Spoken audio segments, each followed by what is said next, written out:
नमस्कार लाडक्या बहिणींनो, तुम्हाला 8वा हप्ता कधी मिळणार आणि तुम्हाला 1500 रुपयेवरून 2100 रुपये कधी होणार या व्हिडिओमध्ये मी सांगणार आहे। व्हिडिओ शेवटपर्यंत बघा। महाराष्ट्र सरकारची लाडकी बहीण योजना चांगली चर्चेतच आलेली आहे। लाडकी बहीण योजनेत आतापर्यंत महिलांना 7 हप्ते देण्यात आलेले आहेत। आता 8वा हप्ता म्हणजेच फेब्रुवारी महिन्याचा हप्ता लवकरच देण्यात येणार आहे। लाडकी बहीण योजना आता महिलांच्या खात्यामध्ये 2100 रुपये देण्याचे आश्वासन महायुती सरकारने दिलेले होते।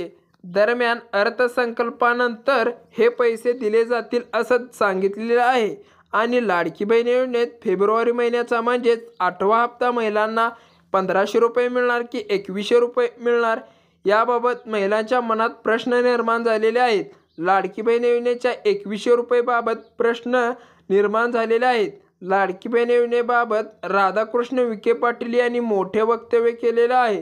अर्थसंकल्पानंतर अधिवेशनानंतर लाडकी बहीण योजनेला 2100 रुपये मिळणार असं त्यांनी सांगितलेले होतं आणि लाडकी बहीण योजनेत महिलांना अर्थसंकल्पित अधिवेशनानंतर 2100 रुपये मिळणार असे वक्तव्य अनेक नेत्यांनी केलेले आहे। दरम्यान अजूनही बालविकास विभागाने वाढीत रकमेबाबत कोणतेही शिफारस दिलेले नाही असं मंत्रालयाकडेही गेलेले नाही असे समोर आलेले आहे।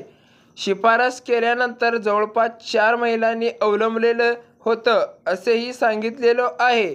त्यामुळे लाडकी बहीण योजनेतना मार्च महिन्याच्या अर्थसंकल्पीमध्ये तरी 2100 रुपये मिळण्याचा निर्णय घेतलेला होता। याबाबत अनेक प्रश्न पडलेले आहेत। लाडकी बहीण योजनेत आता महिलांच्या अर्जाची तपासणी होणार आहे। लाडकी बहीण योजनेत पुण्यातील जवळपास 75,000 महिलांच्या घरी 4 चाकी वाहन असल्याने अनेक प्रश्न पडत चाललेले आहेत।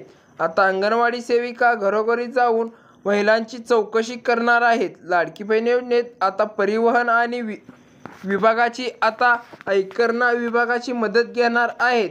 यातून तुमच्याकडे 4 चाकी वाहन आहे त्यांना या योजनेतून वगळण्यात येणार आहे आणि ज्यांच्याकडे 5 एकरपेक्षा जास्त जमीन आहे त्यांना सुद्धा या योजनेतून वगळण्यात येणार आहे आणि ज्यांच्याकडे 5 एकरपेक्षा कमी आहे त्यांना या योजनेचा नक्की लाभ मिळणार आहे आणि ज्यांच्याकडे उत्पन्न 2.5 लाखापेक्षा कमी आहे त्यांना या योजनेचा नक्की लाभ मिळणार आहे।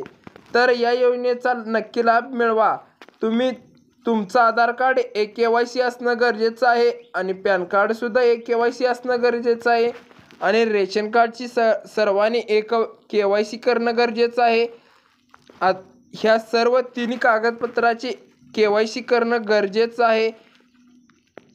यावर्षी असे गरजेचं आहे। तसंच तुम्हाला लाडकी बहीण योजनेचा नक्की लाभ मिळणार आहे। व्हिडिओ शेवटपर्यंत बघा, लाईक करा, शेअर करा व सबस्क्राईब